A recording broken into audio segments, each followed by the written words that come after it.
Hello students, welcome to our channel smile Pathshala. आज हम आपको इस वीडियो में हिंदी सुमन किताब से कक्षा 4 की अध्याय नंबर 14 राजस्थान के गौरव पढ़ाएंगे। इससे पहले हमने 3 हिंदी के आकलन और 13 चैप्टर्स कर लिए हैं। तो देखिए 14वां चैप्टर करते हैं राजस्थान के गौरव। महाराणा कुंभा। राजस्थान की मेवाड़ रियासत में सन 1417 में महाराणा मोकल और रानी सौभाग्यवती के घर जन्मे महाराणा कुंभा सन 1433 से 1468 तक मेवाड़ के शासक रहे। इनका शासनकाल मेवाड़ का स्वर्णकाल कहलाता है। इन्होंने मालवा के महमूद खिलजी को पराजित कर अपनी विजय के उपलक्ष्य में चित्तौड़ दुर्ग में 9 मंजिला विजय स्तंभ बनवाया, जिसे देवी देवताओं का अजायब घर कहा जाता है। कवि श्यामल दास की पुस्तक वीर विनोद के अनुसार राजस्थान के 84 किलों में से 32 किले इन्होंने ही बनवाए, जिनमें कुंभलगढ़, अचलगढ़, बसंतगढ़ के किले प्रसिद्ध हैं। मंडन इनका प्रसिद्ध वास्तुकार था। कुंभलगढ़ के परकोटे की दीवार दुनिया की दूसरी सबसे चौड़ी, ऊंची और लंबी दीवार है, जिस पर 4-4 घोड़े एक साथ दौड़ सकते हैं। कुंभलगढ़ के ऊपर बना भीतरी दुर्ग कटारगढ़ कुंभा का निवास स्थान था, जिसे मेवाड़ की आंख कहा जाता है। कुशल वीणा वादक कुंभा एक महासंगीतकार भी थे। उनकी वीणा का नाम वल्लकी था। इन्होंने संगीत संबंधी अनेक ग्रंथ लिखे, जिनमें संगीत राज संगीत कला का प्रमुख ग्रंथ है। इनकी पुत्री रमाबाई भी वीणा वादन में प्रवीण थी। साहित्य के क्षेत्र में कुंभा द्वारा मेवाड़ी भाषा में लिखे गए नाटक भी महत्वपूर्ण है। मेवाड़ वंश के कुल देवता पर आधारित एक लिंग महात्म्य इनका प्रसिद्ध नाटक है, जिसमें भगवान शिव की महिमा बताई गई है। राजस्थान में संगीत और साहित्य को बढ़ावा देने के कारण विद्वानों ने इन्हें अभिनव भट्टाचार्य की उपाधि दी। रुनीचा रा धनी बाबा रामदेव। हे रुनीचे रा धनिया, अजमाल जीरा कंवरा, माता मैना देरा लाल, रानी नेतलरा भरतार, म्हारो हेलो सुनोनी रामा पीर जी। इस गीत की धुन पर नाचते गाते रामदेवरा जाते जातरू। भादों का पावन महीना, विशाल सफ़ेद या पचरंगी ध्वजाओं से अटा आसमान, रुणेचा रा धनी के जयकारों से गूंजता वातावरण और उमड़ता जन सैलाब। श्रद्धालुओं में हिंदू भी हैं और मुसलमान भी। यह सांप्रदायिक सौहार्द का सबसे बड़ा मेला है। कहीं खुले में तो कहीं मंच पर मंजीरे बांधकर 13 ताली नृत्य करते लोक कलाकार। यात्री उन्हें देखने रुकते हैं और आगे बढ़ जाते हैं बाबा रामदेव के थान की ओर। बाबा रामदेव यहाँ के लोक देवता हैं। श्रद्धालु यहाँ कपड़े के घोड़े चढ़ाते हैं और मनौती मांगते हैं। राजस्थान के पंच पीरों में शामिल प्रसिद्ध लोक देवता और समाज सुधारक बाबा रामदेव का जन्म बाड़मेर के तंवर वंशीय अजमाल जी और मैना दे के यहाँ हुआ। हिंदू इन्हें कृष्ण के रूप में तथा मुसलमान इन्हें रामसा पीर के रूप में पूजते हैं। इनके चमत्कार पर्चा कहलाते हैं। इनके अनेक चमत्कारों की कहानियां जनमानस में प्रचलित हैं, जैसे भैरव नामक राक्षस का वध करके उसके आतंक से लोगों की रक्षा करना, मक्का से पीरों के बर्तन मंगवाना, रानी नेतलदे को पर्चा दिखाना इत्यादि। बाबा रामदेव ने अपना पूरा जीवन गौरक्षा, लोक कल्याण, सामाजिक समरसता में लगाया। छुआछूत, ऊंच नीच आदि भेदभावों को दूर कर पिछड़ों के उद्धार के लिए उन्होंने हमेशा संघर्ष किया। उन्होंने असाध्य रोगों से ग्रस्त रोगियों की सेवा की तथा विदेशी आक्रमणकारियों से भी लोहा लिया। रुनीचा रा धनी बाबा रामदेव हमें भी समाज सेवा, सहयोग, समानता और समरसता का संदेश देते हैं। फट चित्रों का जादूगर श्री लाल जोशी। रात का समय, गांव की चौपाल पर सजा मंच, मंच के सामने उत्सुक दर्शक, मंच पर ही आर पार दीवार की तरह लगा कपड़ा, कपड़े पर किसी कहानी का एहसास कराने वाले चित्र, कपड़े पर किसी कहानी का एहसास कराने वाला चित्र, चित्रित कथा को रावण हत्या या जंतर की धुन पर सुनाता भोपा और चित्रों को दीपक या लालटेन से दिखाती भोपिन। यह है राजस्थान की प्रसिद्ध लोक कला फड़ गायन की झलक।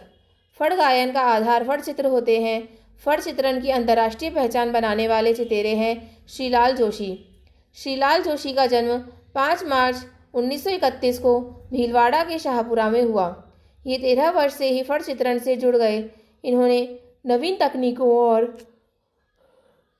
प्रयोगों से फड़ चित्रण को लोकप्रिय बनाया। इनके द्वारा चित्रित प्रसिद्ध फट चित्रों में देवनारायण, महागाथा, हल्दी घाटी की लड़ाई, पद्मिनी का जौहर, रानी हाड़ी, ढोला मारू, रामायण, महाभारत आदि प्रमुख हैं। फट चित्रण के विषय लोक देवता, पौराणिक व ऐतिहासिक पात्र होते हैं। फट कपड़े पर चित्रित एक कहानी होती है जिसके चित्रों में प्राकृतिक रंगों का प्रयोग किया जाता है। श्रीलाल जोशी की प्रसिद्ध फट देवनारायण महागाथा पर भारत सरकार ने डाक टिकट जारी किया है। भारत सरकार द्वारा इन्हें कला के क्षेत्र में योगदान के लिए सन 2006 में पद्मश्री से सम्मानित किया गया। अब हम इस पाठ के कठिन शब्दार्थ देखेंगे। गौरव का मतलब मान, सम्मान, प्रतिष्ठा, यश। रियासत यानी राज्य, रजवाड़ा। पराजित यानी हराना, शिकस्त देना। कुंभलगढ़ यानी महाराणा कुंभा द्वारा बनवाया गया एक प्रसिद्ध किला। कटारगढ़ कुंभलगढ़ किले के भीतर बना एक छोटा दुर्ग। संगीतज्ञ यानी संगीत का जानकार, संगीतकार। वीणा वादन यानी वीणा बजाना। विद्वानों का मतलब ज्ञानी, पंडित लोग। उपाधि यानी खिताब, पदवी। आवाजा यानी आवाजें, ध्वनियाँ। जन बलिदान यानी लोगों की कुर्बानी, त्याग। सांप्रदायिक यानी किसी संप्रदाय या धर्म से संबंधित। सिद्धांत यानी नियम, उसूल। लोक कलाकार यानी लोक कला से जुड़ा कलाकार। कव्वाड़ों यानी लोक देवता बाबा रामदेव की प्रशंसा में गाए जाने वाले गीत। पचरंगी यानी 5 रंगों वाला। लोकोद्धार यानी लोगों का कल्याण, उद्धार करना। समरसता यानी समानता, मेलजोल। भेदभावों का मतलब अंतर, फर्क। पिछड़ों यानी पीछे छूट गए या पिछड़े हुए लोग। उत्थान का मतलब उन्नति, विकास। सहयोग का मतलब मदद करना, साथ देना। समर्पण यानी खुद को किसी कार्य या व्यक्ति को सौंप देना। चंचल यानी अस्थिर, शरारती। अदृश्य यानी जो दिखाई न दे। पृष्ठभूमि यानी आधार, पीछे का भाग। जर्जर यानी बहुत पुराना और कमज़ोर। अब हम इस पाठ का अभ्यास कार्य देखेंगे। देखिए, पहला प्रश्न है, महाराणा कुंभा के जीवन के बारे में चर्चा करें। उत्तर है, महाराणा कुंभा मेवाड़ रियासत के एक महान राजा थे। उनका जन्म 1414 ईस्वी में हुआ था। उन्होंने अपने जीवन में बहुत सी विजय प्राप्त की, जैसे कि महमूद खिलजी पर विजय, जिसके बाद उन्होंने चित्तौड़गढ़ में विजय स्तंभ बनवाया। वह सिर्फ एक वीर योद्धा ही नहीं बल्कि संगीत और साहित्य के भी बड़े जानकार थे। उन्हें अभिनव भट्टाचार्य की उपाधि मिली थी। दूसरा प्रश्न है, राजस्थान के लोक देवताओं के बारे में अपने शिक्षक से चर्चा करें। उत्तर है, राजस्थान में कई लोक देवता पूजे जाते हैं, जैसे बाबा रामदेव, पाबूजी, गोगाजी, तेजाजी आदि। ये ऐसे महान पुरुष थे जिन्होंने अपनी बहादुरी, समाज सेवा और अच्छे कार्यों से लोगों के जीवन को सुधारा। लोग उन्हें भगवान की तरह पूजते हैं और मानते हैं कि ये देवता उनकी रक्षा करते हैं। बाबा रामदेव ने हिंदू और मुसलमान के बीच भाईचारा बढ़ाने का काम किया। तीसरा प्रश्न है, बाबा रामदेव को रामसा पीर क्यों कहते हैं। उत्तर है, हिंदू इन्हें कृष्ण के रूप में पूजते हैं तथा मुसलमान इन्हें रामसा पीर के रूप में पूजते हैं, इसलिए इन्हें रामसा पीर कहते हैं। बाबा रामदेव राजस्थान के प्रसिद्ध लोक देवता और समाज सुधारक थे। वे ऊंच नीच के भेदभाव को दूर कर पिछड़ों के उद्धार के लिए हमेशा संघर्षरत रहे। चौथा प्रश्न है, श्रीलाल जोशी के जीवन से आपको क्या प्रेरणा मिलती है। उत्तर है, श्रीलाल जोशी के जीवन से यह प्रेरणा मिलती है कि व्यक्ति को अपने कार्यक्षेत्र में नवीन तकनीकों और प्रयोगों से कार्य को लोकप्रिय बनाना चाहिए। श्रीलाल जोशी ने फट चित्रण की अंतर्राष्ट्रीय पहचान बनाई। उन्होंने नवीन तकनीकों और प्रयोगों से फट चित्रण को लोकप्रिय बनाया। सोचिए और लिखिए। बहुविकल्पात्मक प्रश्न है। पहला है, महाराणा कुंभा ने किस दुर्ग में विजय स्तंभ बनवाया। उत्तर है, चित्तौड़गढ़। ब आ जाएगा। बाबा रामदेव का जन्म कहाँ हुआ था। बाड़मेर में हुआ था। स आ जाएगा। अगला है, मिलान कीजिए। महाराणा कुंभा का मिलान संगीत और वास्तुकला से, बाबा रामदेव का समाज सुधार और लोक देवता से, श्रीलाल जोशी का फट चित्रण कला से। रिक्त स्थानों की पूर्ति कीजिए।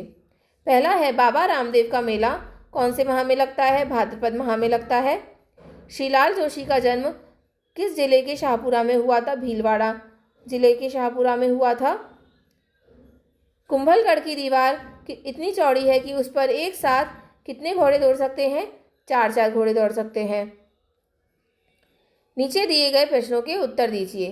पहला है, अभिनव भट्टाचार्य की उपाधि किसे एवं क्यों दी गई? उत्तर है, महाराणा कुंभा को यह उपाधि दी गई थी। उन्हें यह उपाधि राजस्थान में संगीत और साहित्य को बढ़ावा देने के कारण विद्वानों द्वारा दी गई थी। अगला प्रश्न है, श्रीलाल जोशी की किस फड़ पर भारत सरकार ने डाक टिकट जारी किया? भारत सरकार ने श्रीलाल जोशी की प्रसिद्ध फड़ देवनारायण महागाथा पर डाक टिकट जारी किया। तीसरा प्रश्न है, बाबा रामदेव ने अपना पूरा जीवन किन कार्यों में लगाया?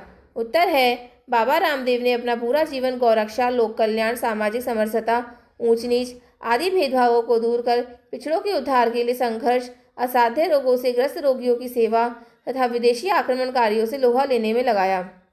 चौथा प्रश्न है, महाराणा कुंभा ने विजय स्तंभ का निर्माण क्यों करवाया?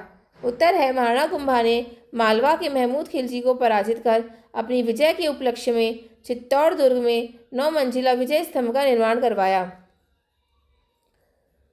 अगला है, नीचे दिए गए शब्दों के बारे में लिखिए। पर्चा यानी चमत्कार, वल्लकी यानी वीणा, रावण हत्ता यानी वाद्य यंत्र, रूनीचार धनी यानी बाबा रामदेव। भाषा की बात। पहला है, निम्नलिखित वाक्यों में उचित विराम चिन्ह लगाइए। महाराणा कुंभा एक महान शासक थे, तो इसमें लास्ट में पूर्ण विराम आ जाएगा। यह एक वाक्य है, महाराणा कुंभा एक महान शासक थे। अगला है, बाबा रामदेव ने सामाजिक समरसता का संदेश दिया, तो इसमें लास्ट में पूर्ण विराम आ जाएगा। वाक्य के अंत में बाबा रामदेव ने सामाजिक समरसता का संदेश दिया। तीसरा है, श्रीलाल जोशी प्रसिद्ध फट चित्रकार थे, क्या आपने उनका नाम सुना है? तो देखिए, इसमें श्रीलाल जोशी प्रसिद्ध फट चित्रकार थे। क्वेश्चन मार्क आ जाएगा, प्रश्नवाचक चिन्ह। क्या आपने उनका नाम सुना है? प्रश्नवाचक चिन्ह।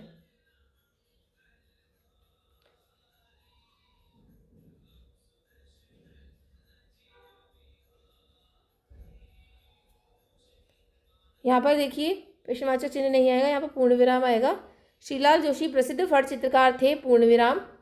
क्या आपने उनका नाम सुना है? यहाँ पर आएगा प्रश्नवाचक चिन्ह। ठीक है, आगे देखिए।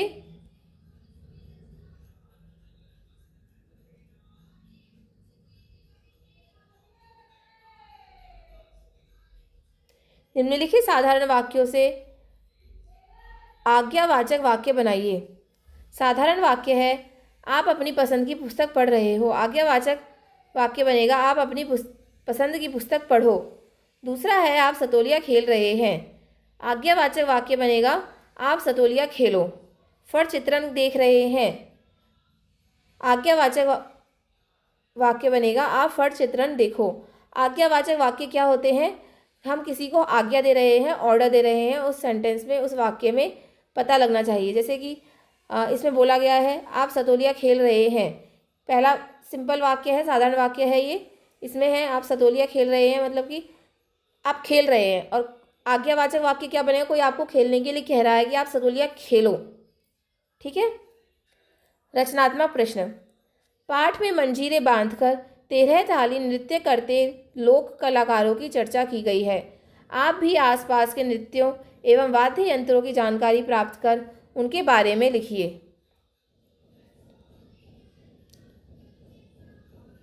उत्तर है, नीचे दी गई तालिका में राजस्थान के कुछ प्रसिद्ध लोक नृत्यों और वाद्य यंत्रों की जानकारी दी गई है। नृत्य का नाम घूमर। वाद्य यंत्र, घूमर में ढोला, नगाड़ा, थाली जैसे वाद्य यंत्र प्रयोग में होते हैं और इसकी विशेषता है कि यह राजस्थान का सबसे लोकप्रिय और पारंपरिक नृत्य है जिसे महिलाएं विशेष अवसरों पर करती हैं। अगला नृत्य कालबेलिया है। इसमें पुंगी, खंजरी, डफ जैसे वाद्य यंत्र प्रयोग में आते हैं और इसकी मुख्य विशेषता है कि यह कालबेलिया समुदाय का प्रसिद्ध नृत्य है जिसे यूनेस्को द्वारा विश्व विरासत में शामिल किया गया है। अगला नृत्य 13 ताली है। इसमें मंजीरे, तानपुरा, चौतारा जैसे वाद्य यंत्र प्रयोग में आते हैं और इसकी विशेषता यह है कि यह कामड़ जाति की महिलाओं द्वारा बाबा रामदेव जी के मेले में किया जाता है, जिसमें 13 मंजीरों का प्रयोग होता है। कच्ची घोड़ी नृत्य में बाकिया, थाली, झांझ जैसे वाद्य यंत्र प्रयोग में लिए जाते हैं और इसकी विशेषता यह है कि यह शेखावटी क्षेत्र का वीर रस प्रधान नृत्य है, जिसमें नर्तक लकड़ी की घोड़ी पहनकर युद्ध कला का प्रदर्शन करते हैं।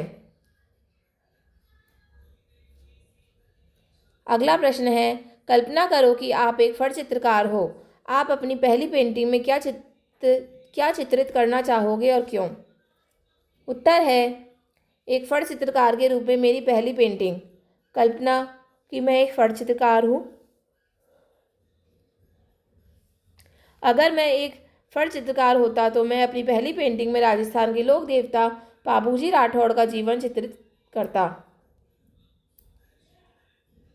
चित्रित करने का कारण लोकप्रियता और प्रेरणा। पाबूजी की फट राजस्थान की सबसे लोकप्रिय और सबसे लंबी फट मानी जाती है। एक शुरुआती कलाकार के लिए सबसे लोकप्रिय विषय को चुनना एक बड़ी प्रेरणा होती है। चित्रकला की व्यापकता। पाबूजी की फट में उनके जीवन की कई घटनाएं, जैसे देवल चारणी से घोड़ी केसर कालमी प्राप्त करना, भतीजी केलम दे के विवाह में गायों की रक्षा का प्रण लेना, जिंदराव खींची से युद्ध करना और वीरांगना देपाबाई पाबूजी की बहन का बदला लेना, इन सभी दृश्यों को चित्रित करने से चित्रकला की कौशल और जटिलता को समझने में मदद मिलेगी। पारंपरिक महत्व। पाबूजी की फड़ को विशेष रूप से भोपा और भोपी द्वारा रावण हत्ता वाद्य के साथ रात भर बाँचा जाता है। इस पारंपरिक कला को जीवंत करने का अनुभव एक फट चित्रकार के लिए सबसे पहला और सबसे महत्वपूर्ण कदम होता है। यह पाबूजी की जीवन पर फट चित्रण है। देखिए, इसी के साथ हमारा यह अध्याय समाप्त होता है। आशा है कि आपको ये वीडियो पसंद आया होगा। आगे के चैप्टर्स के वीडियोस के लिए हमारे चैनल से जुड़े रहिए। और भी सब्जेक्ट्स के वीडियोस आप हमारे चैनल पर देख सकते हैं। हमारे चैनल को लाइक कीजिए, शेयर कीजिए और सब्सक्राइब कीजिए। धन्यवाद।